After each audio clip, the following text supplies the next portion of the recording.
What up, old Uncle 2, back with you once again with another weekly outlook. This week, we're going to hit you with the S&P and Bitcoin like we always do, but then also we're going to give you Link and we're going to give you oil. Link is our proxy for the major cap alt space, as we like to try to slip one in here most weeks, and we haven't talked about Link in a bit, and we see some pretty interesting price action there.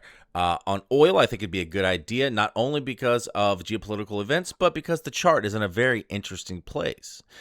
Typically with geopolitical events like this, I might talk about gold. However, we did that last week, and it's doing exactly what we thought it would. We thought that it would break to the upside, get everybody excited, and then it would go back to a range low. We are just completing what I would say is the upward move in a sideways corrective. So look at the video last week if you want to see what gold is doing, but I wouldn't be super bullish now. I think it's faking you out. All right, talking about the S&P this week, if we bring over the snipping tool, hold on. All right, sorry about that. Had to grab the snipping tool. And like I said, so last week, as we can see, I was basically saying the video, embrace the range, because any move strong in one direction or the other probably should just be faded, because we're going to continue to be range bound. And it just so happens that it's almost like magic, right? We happen to draw something and it looks the same. Now, we weren't trying to map that out, so we're not really calling our shot there. But as we can see, last week, what did I say? That it would be, this could be potentially setting up as a WXY, double zigzag for maximum pain, and showed that as the potential. So we have the three waves here, W, and then as you can see, this will be your X. It'll be sideways X, and then look at that, three subwaves, X, Y. So, and we'll just go ahead and take that to minuscule and purple to match those zigzags, and that's perfect, right? And now what are we seeing? Well, we would hope to see that, again, we had this impulsive move to the downside, 1 2 3 4 5, a reactive wave to the upside, deep.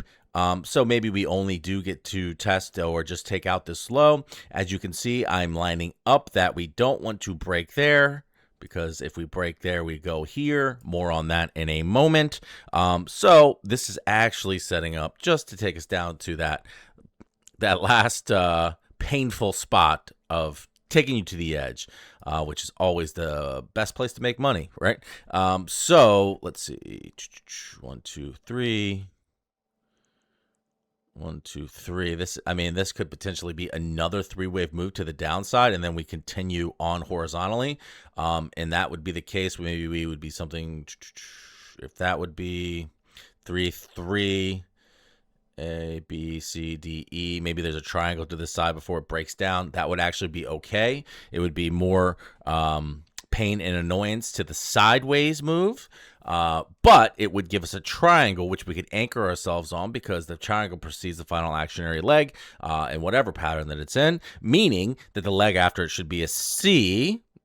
Doesn't say it's going to stop here. Could go way down here, but at the very least, it would anchor us, and that we would know that the next actionary leg could be played for a turnaround at its resolution. Meaning, if it is a C and you long at the low, you should see a pretty big move to the upside, right? Because it's at least the next move is at least going to be of the parent, wave of this triangle. So, right. So if this is a triangle here, and this is the A, and let's say it's a B, and this is the C, the next move should at least match the magnitude of this that I just drew, right? So that's a pretty good opportunity. And in fact, typically, well, not typically, but in this particular case, and oftentimes when you see a triangle, it is, the final actionary leg of the final actionary leg of a much bigger move, and that very well could be the case here should that happen. So if that all was very confusing, just know that we are embracing the range still at this point.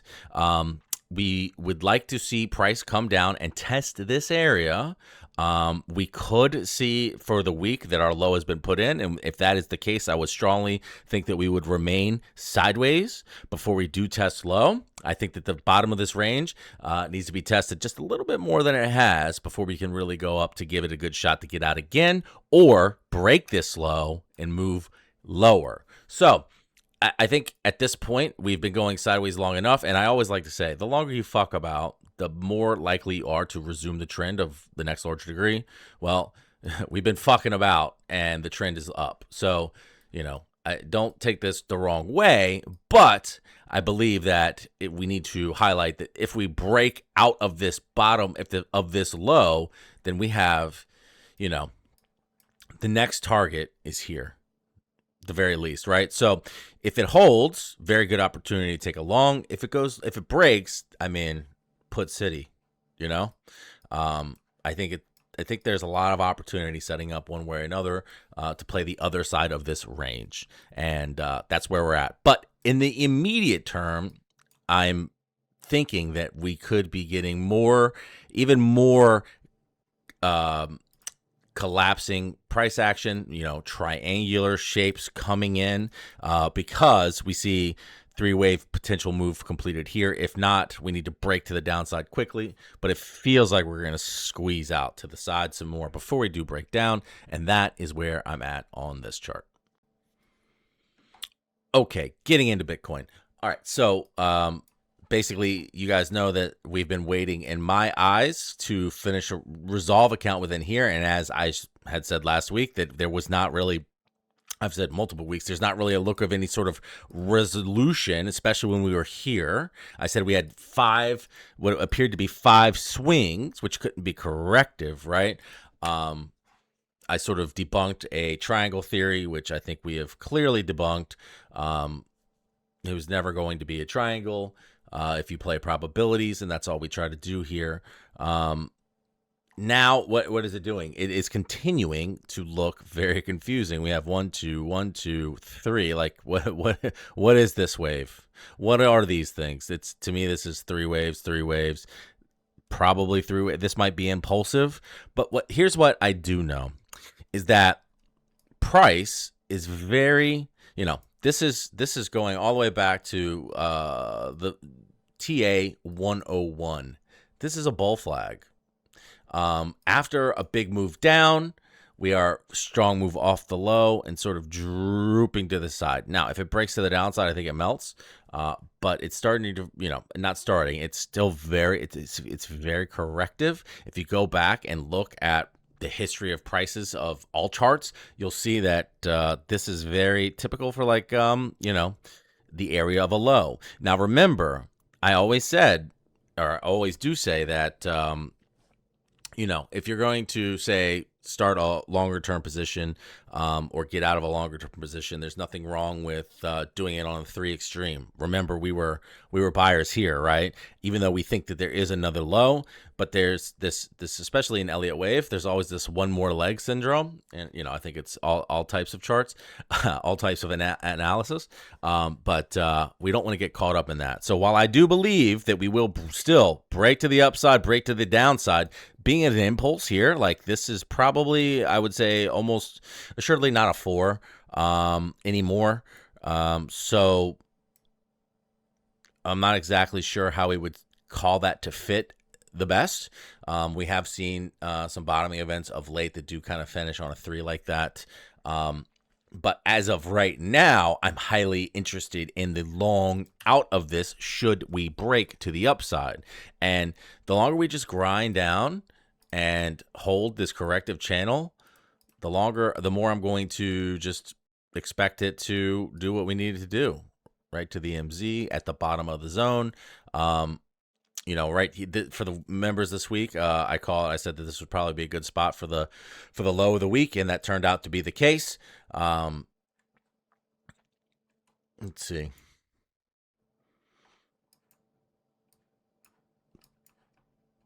One, 2, 3, 4, 5, 6, 7. So maybe we have 7 swings to here, which would be an extension of a corrective, and maybe this is an impulse.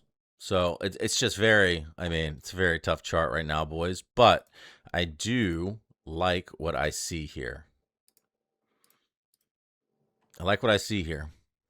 So I do believe that we could break to the upside, just like the S&P looks like it wants to potentially find a low where it is, fake everybody out, give them the okie doke, break to the upside.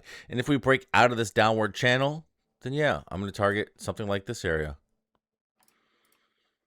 75K. So that could be a nice little opportunity, right?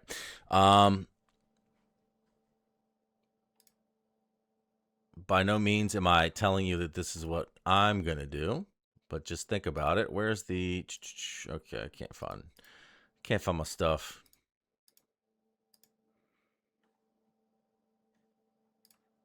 Let's just say you were to go here to invalidation. Oops. To invalidation all the way up to here. I mean, that's just like the rookiest move ever. 3-1. Not great, not terrible. More realistically, you're going to play something like that, get you back up into the 5-1. That's kind of where you want to be. So even if you went there, you know, could be a nice little move. And then to the downside, you're going to look to be out of that by here, and then prepare for a potential for that leg down. All right, so that's Bitcoin. Moving on to Link. Link is doing a little bit more of what we might expect it to do. If we just quickly label this out, and then I would say that's 3, 3, 3. Oops. So we'll take this up to micro. Okay, so this kind of looks like a perfect, and we'll just go ahead and chuck this on here. Bring that up to subminuet. Call it red. And then this probably has to come up to minuet. There we go. Okay, so this is actually a nice looking zigzag to this point. Probably contained nicely in a channel. Oh, it did break out. Ooh, faked out big time. That's a fun one. 1, 2, 3. 1, 2, 3. See this, I mean, even here. Now, we would expect at this point to break down to go for that last low, just like we expect with Bitcoin. But same thing here, man. Let's just go down to the 30-minute. 1, 2, 3, 4. I mean, that's impulsive, dude. That looks like a long, just like Bitcoin, right? So sort of like how Bitcoin, we thought that, you know, we need a new low here, but we have an impulsive move to this side. And at this point, with Bitcoin, we have more of a 7 swings to the low side, which is nice for a finished corrective. So Link, which I don't love counting Link at this degree, because this looks more like it could be a finished zigzag, to be very honest.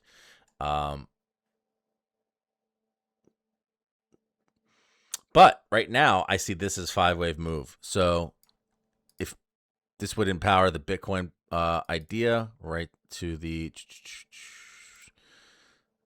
probably more like this.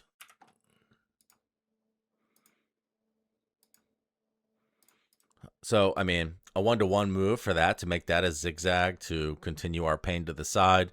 It's just a match of this. See high right about 949, call it 950. But that does look like it could potentially be setting up for a little long position to the upside. Okay, not going to dwell on this. Crypto's crypto.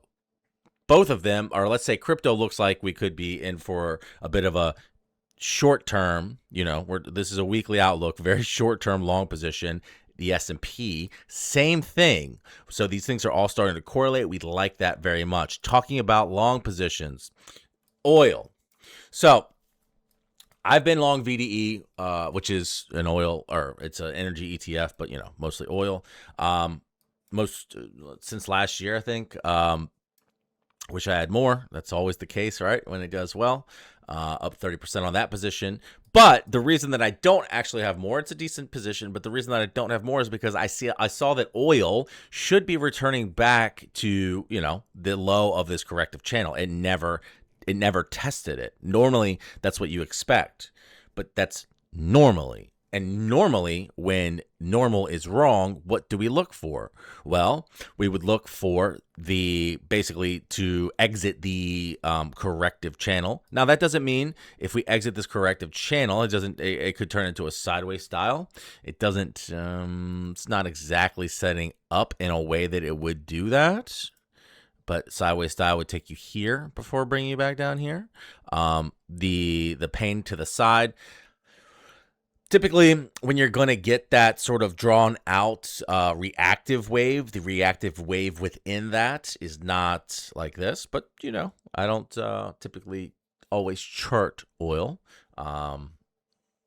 So we could break out, and then we're going to have to be on our toes at the high. But what we like to see is that a trigger line, if you take the, this pitchfork, and you draw this pitchfork, and you take which is basically this downward channel, that top side is a trigger line. And when we break that at trigger line, it could be a signal for a long. So even if you just say went from long here to here, that's over 10%, quite a bit on oil.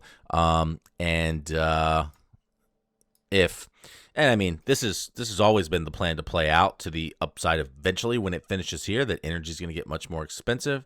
But let's just say that it follows that.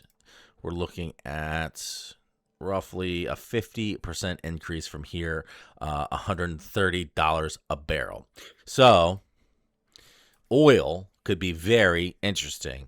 And the interesting part of oil going up gets us back into inflation, gets us into pressure on the economy, gets us worried more about some of those stress fractures that I talked about in the macro world last week that I would flag more for you if they came up. They haven't yet. But either way, long energy, even if, long term, I would say long energy, probably a good idea. Is it early? If you come back down to here, absolutely. We're out here on the 3-day charts. But right now, we do seem to be breaking to the upside. While this is a weekly outlook, we're talking about current geopolitical events. It actually looks like potentially, look at this, divergence, more divergence. It actually looks like it could be getting rejected at that trigger line, which is fairly typical, especially since we still had low side expectation. So we're gonna be weary of that. That we have multi-pivot divergence here, that this very well could turn around, and then that would give us potentially this low. But after this low, it's a pretty good opportunity.